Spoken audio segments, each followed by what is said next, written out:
बस कोई आवाज नहीं। गुड मॉर्निंग क्लास, कैसे हो भी सभी? बढ़िया।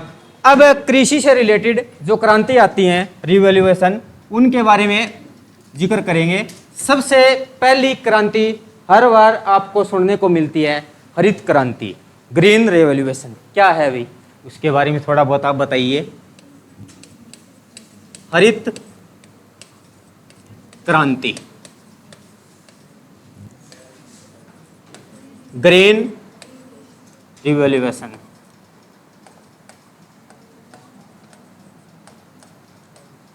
हाँ जी, क्या है ये ग्रीन रिवॉल्यूशन, हरित क्रांति? इस वर्ड से ही आपको पता लग रहा होगा हरित का मतलब क्या है, हरे से संबंधित, और रिवॉल्यूशन क्रांति। क्रांति वर्ड क्या है? क्रांति वर्ड, हाँ जी, क्रांतिकारी। ये वर्ड की डेफिनेशन क्या हो सकती है? बोलते हैं विक्रांतिकारी कदम उठाया है, कलम से क्रांति, सब शिक्षा में क्रांति, 1857 की क्रांति, फ्रांस की क्रांति, रूसी क्रांति। क्रांति वर्ड से क्या तात्पर्य है? हाँ जी, इसकी शुद्ध डेफिनेशन क्या है क्रांति की? क्या कह सकते हो क्रांति वर्ड का मीनिंग क्या है? क्रांति वर्ड का मीनिंग ये है कि कोई ना कोई सिचुएशन ऐसी है उसमें एकदम बदलाव होना, यानी कि सुधार होना या सुधार करने की ओर अग्रसर होना। यही एक क्या है, क्रांति वर्ड की डेफिनेशन है, ग्रीन रेवोल्यूशन। तो हरित क्रांति सबसे पहले विश्व में कहाँ से स्टार्ट हुई थी भाई? हरित क्रांति की शुरुआत विश्व में किस व्यक्ति के द्वारा स्टार्ट की गई थी भाई? हाँ जी, किसके द्वारा स्टार्ट की गई थी? विश्व में हरित क्रांति के जनक किसे माना जाता है? विश्व में हरित क्रांति के जनक किसे माना जाता है? किसको माना जाता है? Norman Borlaug. Norman Borlaug. इसका संबंध कहाँ से था? कौन से देश से इसका संबंध बताया जाता है? एक बार एग्जाम में ये भी पूछा गया था। ये मैक्सिको से थे भी, मैक्सिको। और इसी काम के लिए इनको 1970 में शांति का नोबेल पुरस्कार भी दिया गया था भाई, ये भी पता होना चाहिए। नॉर्मन बोरलॉग को मैक्सिको से थे, 1970 में शांति का नोबेल पुरस्कार का नोबेल पुरस्कार। ये विश्व की बात है। और ये यहाँ से अब तक 4 प्रश्न पूछे गए हैं कि विश्व में हरित क्रांति के जनक कौन है? Norman Borlaug. देश में कौन से देश से संबंध रखते हैं? ये मैक्सिको से रखते हैं। मैक्सिको कौन से महाद्वीप में आता है? कौन से महाद्वीप में आएगा ये? उत्तर अमेरिका में आता है या दक्षिण अमेरिका में आता है? मैक्सिको, हाँ जी, कहाँ पे आता है? और 1970 में शांति का नोबेल पुरस्कार इन्हें दिया गया है। तो ये बात तो विश्व की थी, मैक्सिको देश की थी। अब भारत में भी तो क्रांति आई है, उसके बारे में भी, जनक के बारे में बात की जाती है। तो भारत में हरित क्रांति के जनक कौन हैं? MS स्वामीनाथन। भारत में क्रांति के जनक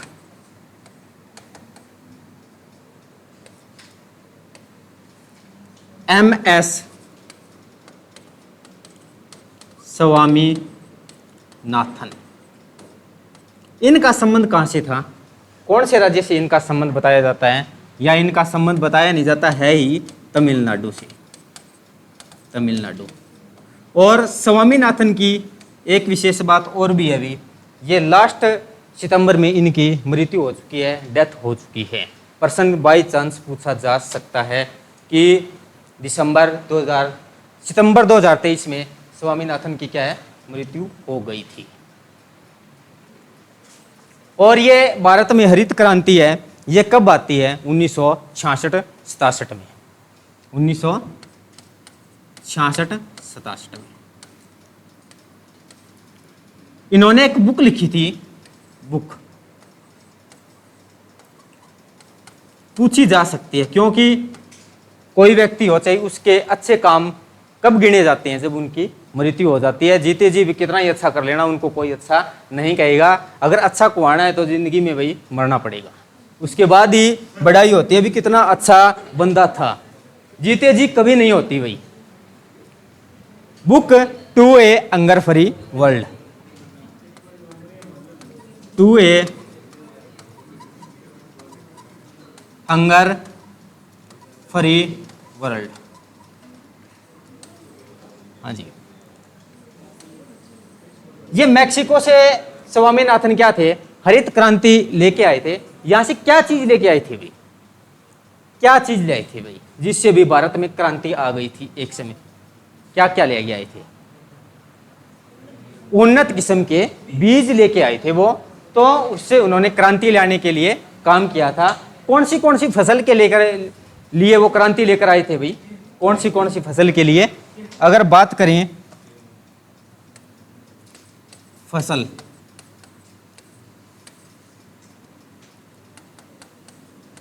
गेहूं, चावल, दलहन आदि, यानी कि लगभग सभी फसलों के क्या है, उन्नत किस्म के वो बीज लेकर आए थे। लेकिन एग्जाम में प्रश्न फिर से ये भी पूछा जाता है कि वो सबसे ज्यादा प्रभावी कौन सी दो फसलों पर रही थी, तो कौन सी दो फसलों पर रही थी? वो गेहूं और चावल पर। हरित क्रांति का सर्वाधिक प्रभाव दो फसलों पर देखने को मिला, गेहूं और चावल पर। हरित क्रांति का सर्वाधिक प्रभाव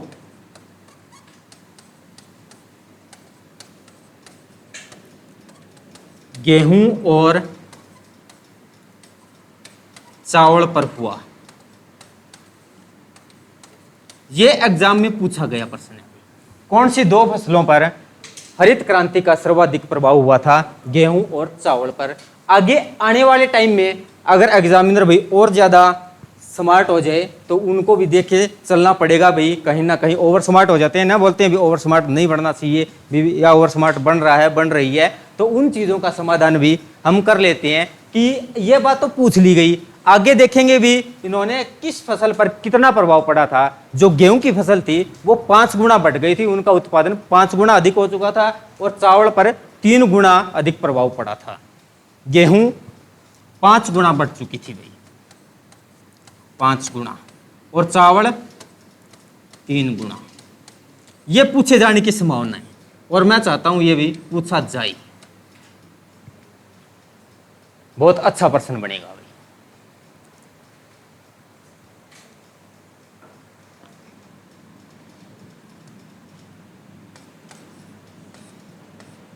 यह है हरित क्रांति। विश्व में हरित क्रांति के जनक कौन है? नॉर्मन बोरलॉग, मैक्सिको देश से थे। भारत में हरित क्रांति के जनक कौन है? एम.एस. स्वामीनाथन, जिनका संबंध कहां से है? तमिलनाडु से है। उनकी एक बुक है, मोस्ट इंपॉर्टेंट रहेगी भी, to a hunger free world, यानी कि विश्व को भूख से मुक्त करना कौन चाहते थे? एम.एस. स्वामीनाथन। और कौन सी फसलों के लिए लेकर आए थे? लगभग सभी फसलों के लिए, गेहूं, चावल, दलहन, यानी कि सरसों जो कुछ थे सभी के बीच आ चुके थे। लेकिन सर्वाधिक प्रभाव कौन सी दो फसलों पर हुआ था? गेहूं और चावल पर। नेक्स्ट में आगे चलेंगे तो एक क्रांति और आती है, श्वेत क्रांति, व्हाइट रेवोल्यूशन।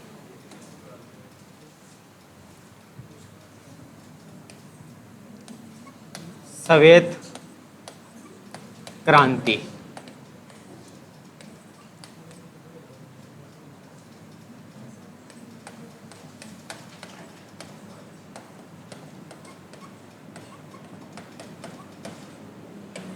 White revolution. इनके जनक किसे माना जाता है? भी जनक, सीधा सिंपली बात कर लेते हैं। जनक, इनकी शुरुआत कहां से हुई थी? भारत से ही हुई थी, और इनके जनक हैं वर्गीस कुरियन।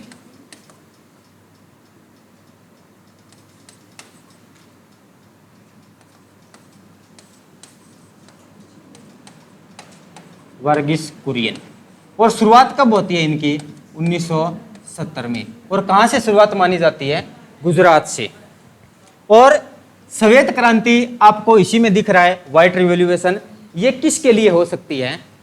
दूध के लिए इस क्रांति का मुख्य उद्देश्य क्या था? दूध व दूध से बने उत्पाद में सुधार करना। एम क्या था इसका? एम दूध व दूध से बने उत्पाद में सुधार करना। दूध से बने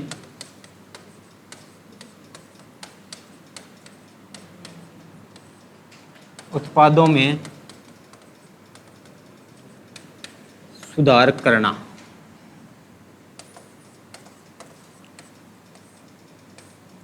ये इनका मुख्य उद्देश्य था। पूछा जाता है श्वेत क्रांति के जनक कौन है? वर्गीस कुरियन। और ये इनकी शुरुआत कहाँ से होती है? गुजरात से ही होती है। और इसका मुख्य उद्देश्य क्या था? दूध व दूध से बने उत्पाद में सुधार करना। आपने और कुछ भी सुना होगा, नेशनल डेयरी डेवलपमेंट बोर्ड। वो कहाँ पर है? नेशनल डेयरी डेवलपमेंट बोर्ड कहाँ पर स्थापित किया गया है? हाँ जी, नेशनल डेयरी डेवलपमेंट बोर्ड। हाँ,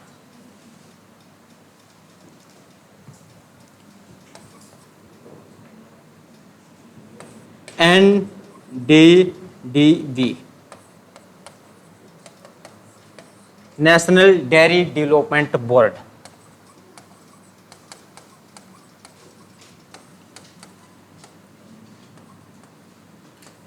national dairy development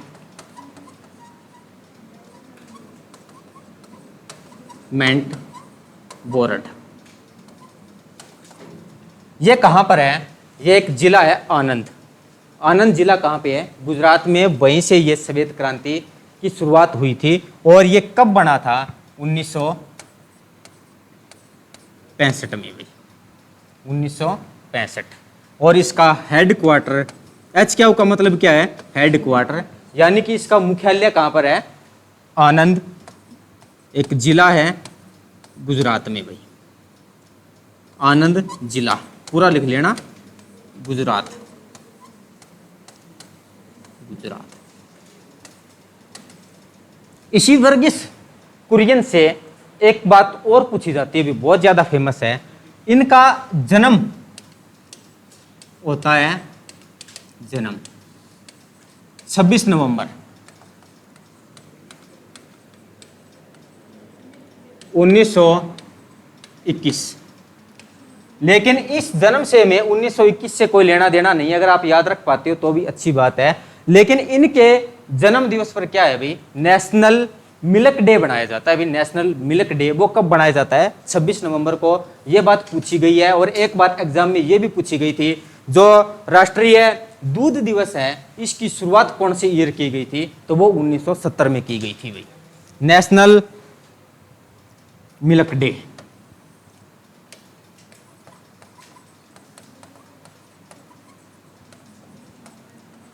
national milk day कब बनाया जाता है? 26 नवंबर।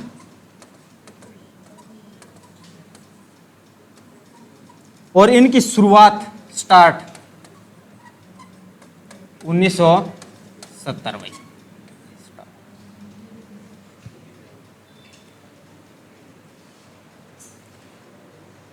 इनको 1970 में किया गया था। आपने एक नाम सुना होगा, अमूल डेयरी। अमूल डेयरी वो कहाँ पर है भाई?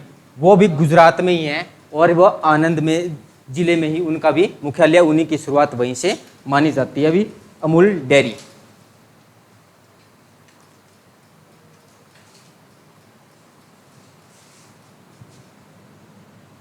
ये भी लिख लेना भाई, अमूल डेयरी।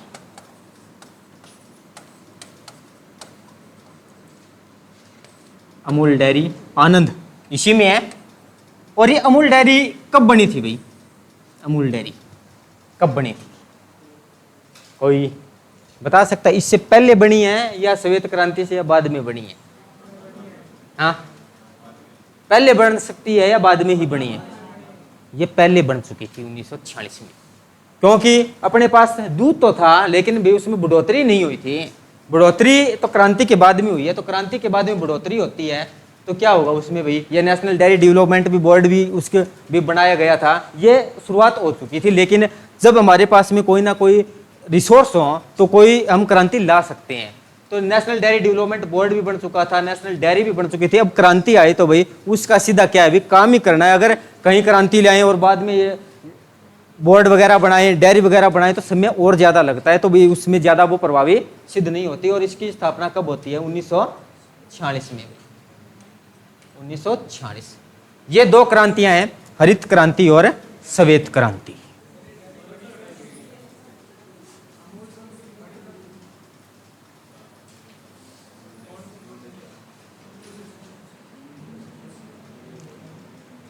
कर ली भी दोनों क्रांतियां, श्वेत क्रांति और हरित क्रांति।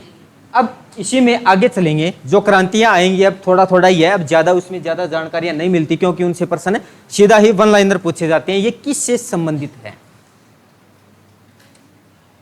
आपने नाम सुना होगा नीली क्रांति। नीली क्रांति, नीली क्रांति, ब्लू रिवॉल्यूशन।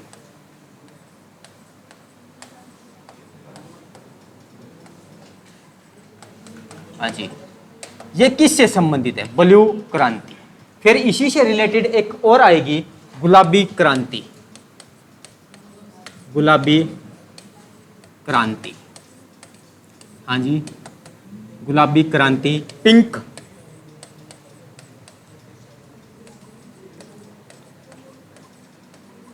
Pink revolution. हाँ जी, ये किससे संबंधित है? पिंक कलर तो भाई फेवरेट होता ही है, तो ये भी पता होना चाहिए ये किससे संबंधित है। दो है और दोनों से प्रश्न बनते हैं और कंफ्यूज होते हैं भाई। हाँ जी, नीली क्रांति किससे संबंधित है? मछली उत्पादन से, मत्स्य उत्पादन से संबंधित है। गुलाबी क्रांति किससे संबंधित है? झींगा और प्याज के लिए, यानी कि दोनों है तो मछलियों से संबंधित, लेकिन दोनों में फर्क है। ये कौन सी है? मत्स्य, मत्स्य उत्पादन। ये मत्स्य ऐसे ठीक है क्या? सही है क्या ये मत्स्य? मत्स्य ठीक है ये या गलत है? सही है ना? ये इसी प्रकार से आता है भाई, दोनों तय और स आप आते हैं, और हिंदी में शुद्धि अशुद्धि में ये प्रश्न पूछ लिया जाता है। एक चीज पूरी मिलेगी कंप्लीट, लेकिन दोनों आप आती हैं। मत्स्य उत्पादन। गुलाबी क्रांति का संबंध किससे आता है? झींगा। और ये झींगा क्या है भाई? झींगा ये भी मछली है, और मछली के साथ साथ में क्या होता है अभी? प्याज उत्पादन से भी ये संबंधित है। प्याज, प्याज और झींगा मछली।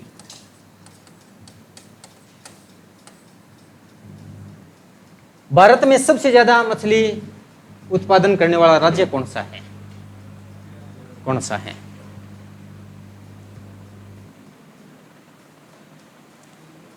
भारत के कौन से राज्य में सर्वाधिक मात्रा में मछली का उत्पादन होता है?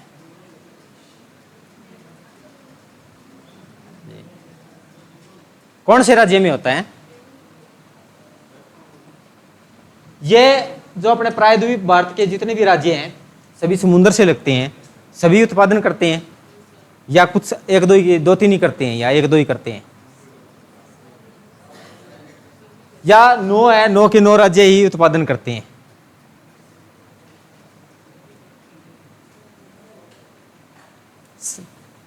सबसे ज्यादा उत्पादन कौन सा राज्य करता है?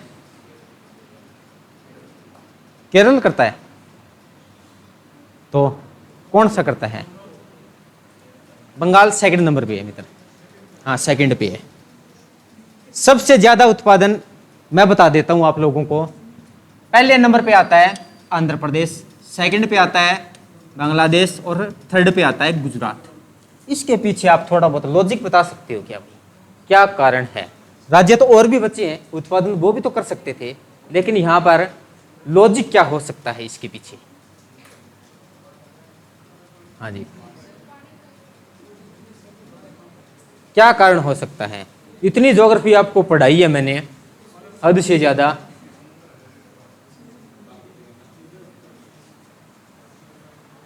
सभी जगह पानी है, तो इनमें क्या खास बात है? अभी ये फर्स्ट, सेकंड और थर्ड नंबर पे ही मछली का उत्पादन कर रही है। हाँ, मीठे पानी में ज्यादा होगी। तो इन 3 राज्यों के पास में क्या है? अभी मीठा पानी कहां से आ गया? इन 3 राज्यों में मीठा पानी कहां से आ गया भाई? क्या कारण हो सकता है?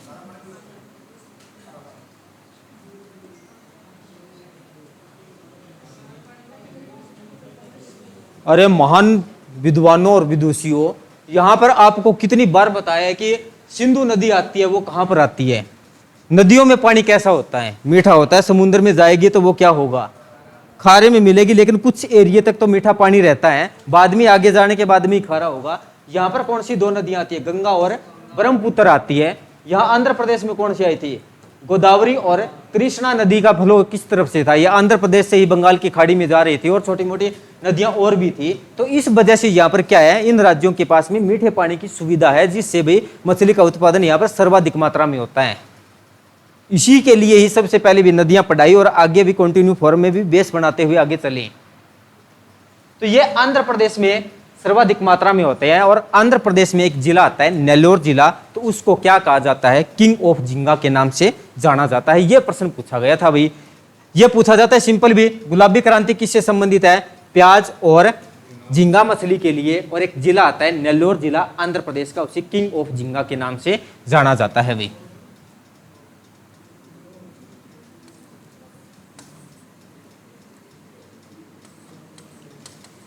नेल्लोर जिला ये कहां पर है? आंध्र प्रदेश। इसे क्या कहा जाता है? किंग ऑफ झींगा। नेल्लोर जिला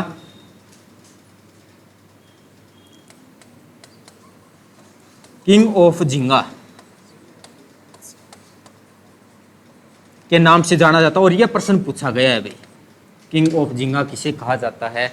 एक जिला और आया था इससे पहले भाई, 2 जिले आ चुके हैं जब पढ़े थे भाई। एक लेक डिस्ट्रिक्ट के नाम से आया था, एक लीची के नाम से आया था भाई। आए थे क्या? नहीं आए थे? हाँ, बिहार के मुजफ्फरपुर को क्या कहा जाता है? लीची जिला। और लेक डिस्ट्रिक्ट किसे कहा जाता है? Lake district. झील जिला किसे कहा जाता है? झील जिला आया था या नहीं आया था? हाँ, उत्तराखंड में था। नैनीताल को लेक डिस्ट्रिक्ट के नाम से जाना जाता है। 3 जिले हैं, यानी कि फेमस किस वजह से है? यानी कि यहाँ पर कुछ ना कुछ चीजें मिलती हैं, तो इसे अलग अलग नाम से जाना जाता है। और तीनों की तीनों पूछे गए हैं भाई। आगे चलें? चलो जी, चलो चलते हैं। इसी से संबंधित आती है एक लाल क्रांति। लाल क्रांति, रेड रिवॉल्यूशन।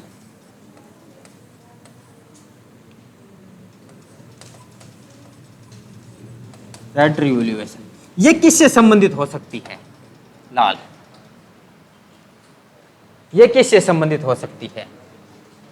लाल क्रांति, कोई ना कोई चीज लाल होगी तो उसी से संबंधित मिलेगी। मांस कैसा होता है? मांस कैसा होता है? लाल होता है। और टमाटर कैसा होता है? वो भी लाल होता है। ये मांस और टमाटर के लिए संबंधित है, यानी कि उससे उत्पादन से संबंधित है।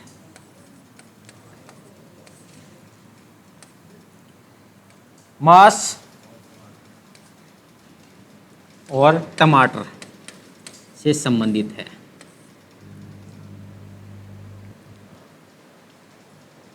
रंगों से संबंधित चल रही हैं 2 क्रांतियां, जो कि अलग अलग कलर से थी।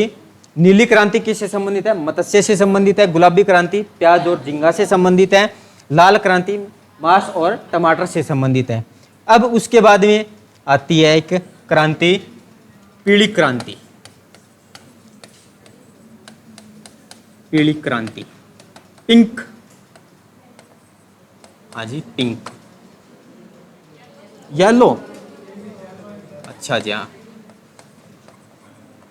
Yellow revolution. ये किससे संबंधित है? ये किससे संबंधित होगा? ये सरसों से। पीली होती है सरसों, ठीक है जी, सरसों से संबंधित है।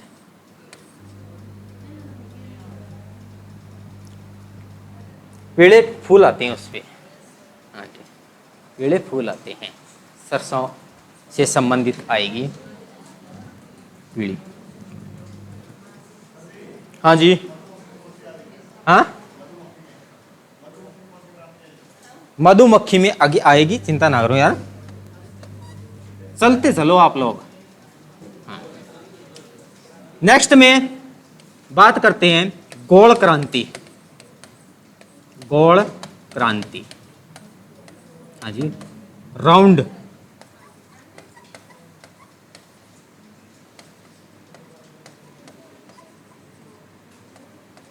हाँ जी, गोल क्या क्या चीज हो सकती है?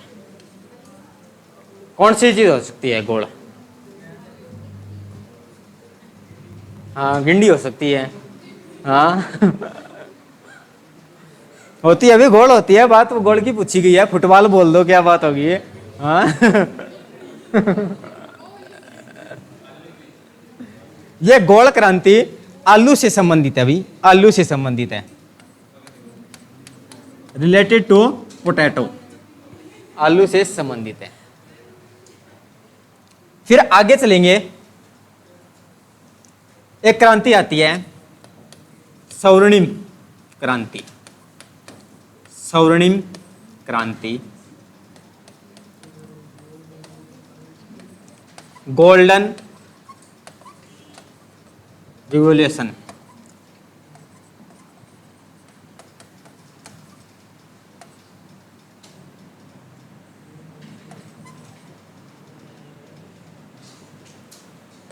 इसी में आगे आएगी स्वर्णिम तंतु क्रांति, गोल्डन फाइबर रिवॉल्यूशन, स्वर्णिम तंतु क्रांति। इन दोनों में डिफरेंस बताइए भी, क्या होगा गोल्डन फाइबर?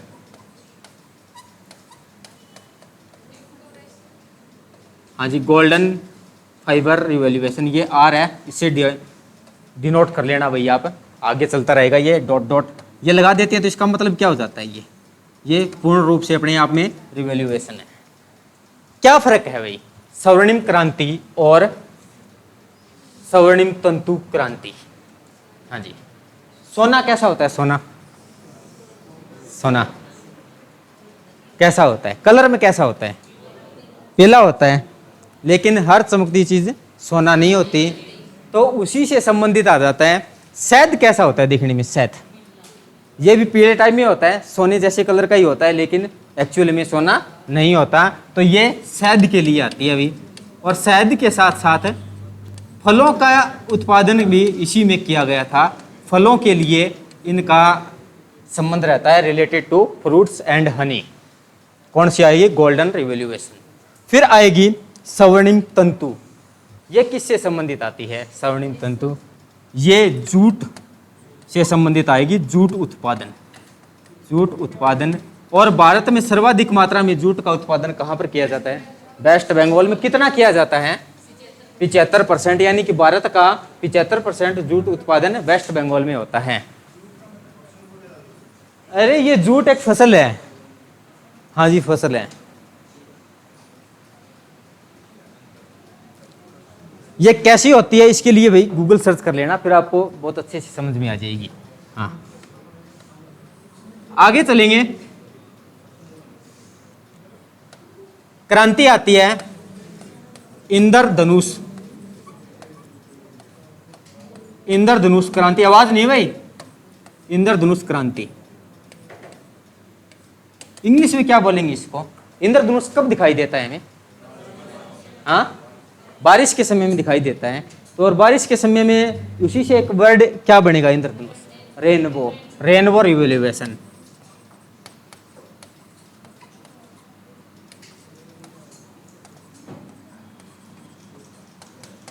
रेनबो रिवॉल्यूशन ये किससे संबंधित होगी भी? रेनबो रिवॉल्यूशन किससे संबंधित होगी? इंद्रधनुष क्रांति। कृषि से रिलेटेड कितनी क्रांति आ चुकी है? कृषि से रिलेटेड कौन सी क्रांतियों का जिक्र हो चुका है? छोटे मोटे 1-2 क्रांतियां और भी आगे आ जाएंगी। हाँ एक तो आई हरित क्रांति, पीली क्रांति आई थी, सरसों से थी, और कौन सी आई थी? श्वेत क्रांति वो तो दूध से, लेकिन वो कृषि से संबंधित नहीं थी। और उसी के बाद में एक ग्रे रिवोल्यूशन भी आती है, धूसर क्रांति, जिसमें उर्वरकों के लिए जिक्र किया गया था, वो आगे आ जाएगी। तो इंद्रधनुष क्रांति क्या आती है, ये जो जितनी भी कृषि से संबंधित क्रांति है उनका योग है, यानी कि 4-5 जो क्रांति कृषि से रिलेटेड है उनको मिलाकर एक क्रांति में फिट कर दिया गया। अभी उन पे दोबारा से कहीं ना कहीं रिसर्च की जाए, उनको जो जिस ग्रोथ स्पीड में उनकी ग्रोथ होनी थी वो ग्रोथ हो नहीं पा रही है, तो उसी को आगे कंटिन्यू फॉर्म में रखा जाए। यानी कि कृषि से संबंधित सभी क्रांतियों का योग है कौन सी, इंद्रधनुष क्रांति। कृषि से संबंधित सभी क्रांतियों का योग, कृषि से संबंधित सभी क्रांतियों का योग, ये बात तो ठीक है। हरित क्रांति कौन लेके आए थे, स्वामीनाथन। स्वामीनाथन इसके बारे में क्या कहता है कि ये एक सदाबहार क्रांति है। सदाबहार का मतलब क्या होगा कि इस पे हर वर्ष यानी कि सदा के लिए ही कोई ना कोई रिसर्च करनी ही पड़ेगी। स्वामीनाथन ने इसे सदाबहार क्रांति कहा है, एग्जाम में पूछा जा सकता है। स्वामीनाथन ने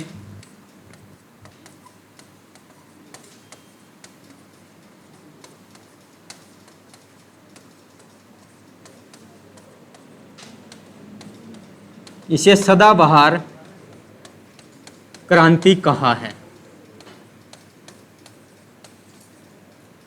ये इनसे संबंधित है स्वामीनाथन से, तो क्या पता भी ये भी पूछ ले कि इनकी शुरुआत कब हुई थी, वे कब हुई थी। बस याद रखो तो ठीक है, ना रखो तो भी ठीक है। ये 2000 में इसकी शुरुआत होती है अभी स्वामीनाथन, ये इंद्रधनुष क्रांति, और स्वामीनाथन ने इसे सदाबहार क्रांति कहा है। क्या है कि ये कृषि से संबंधित सभी क्रांतियां हैं उनका योग है।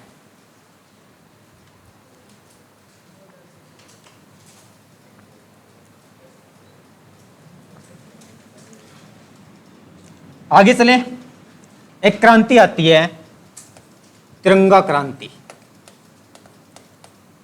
तिरंगा क्रांति, हाँ जी। इंग्लिश में बात करेंगे तो क्या होगा, ट्री कलर।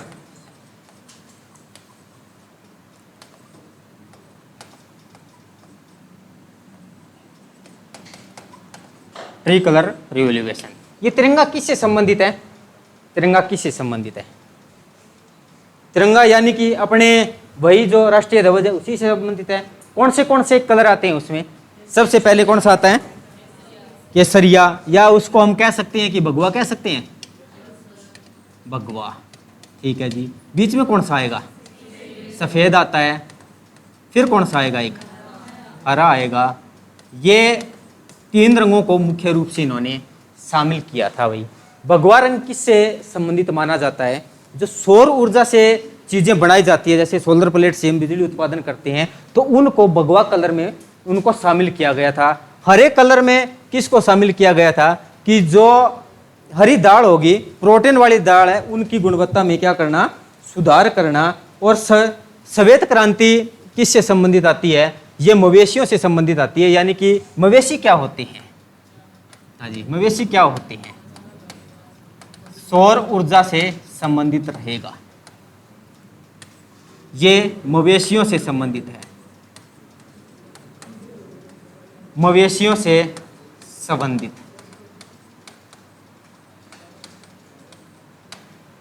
हरा प्रोटीन युक्त हरी दालों के लिए उनकी गुणवत्ता में सुधार करना।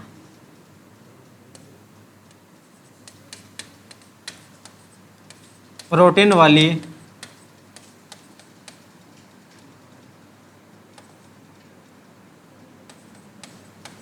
हरी दालों की गुणवत्ता में सुधार करना। तिरंगे में और कौन सा कलर आता है, तिरंगे में जो हमें अशोक चक्र दिखाई देता है वो कौन से रंग का होता है भाई, वो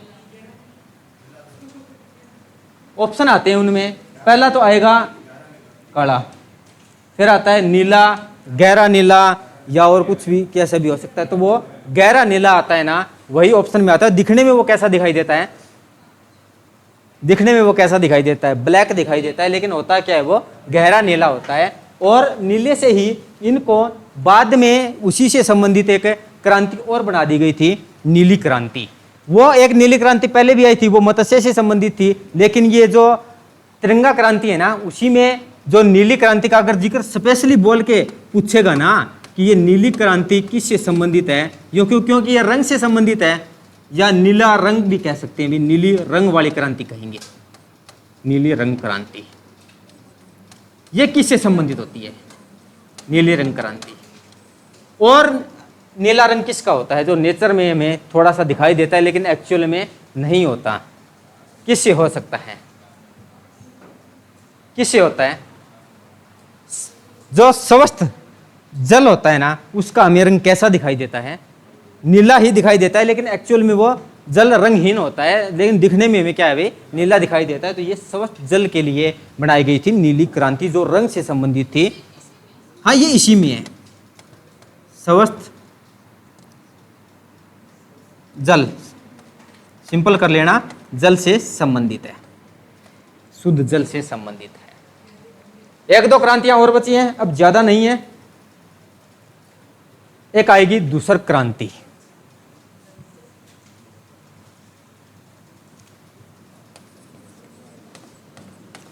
दूसर क्रांति ये किससे संबंधित है, दूसर क्रांति, ग्रे रिवोल्यूशन किससे संबंधित हो सकती है? हाँ जी, बताइए आप लोग।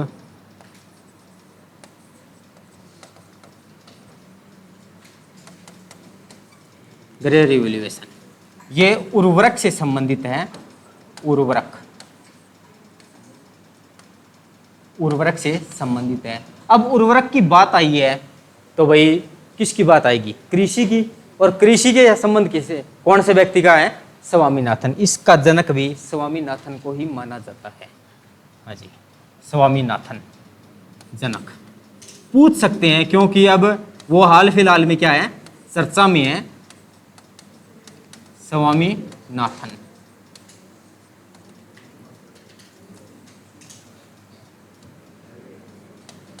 स्वामीनाथन। एक और बस्ती है काली क्रांति, काली क्रांति, ब्लैक रिवोल्यूशन। ये किससे संबंधित है जी?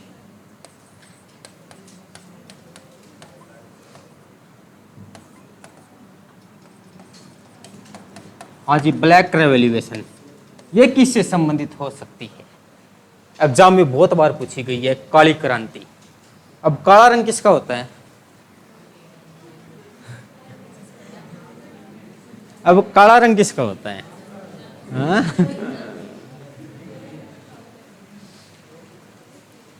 ये पेट्रोलियम से संबंधित है। अभी पेट्रोलियम,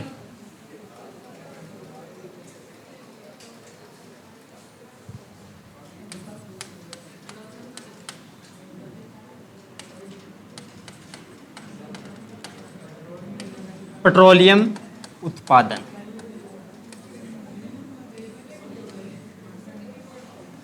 ये वही क्रांतियां जो देश में अलग अलग समय पर अलग अलग क्षेत्र में आई थी, उनके बारे में चर्चा भी हमने बहुत अच्छे से की है। बात सभी को समझ में आई है या नहीं आई है भाई?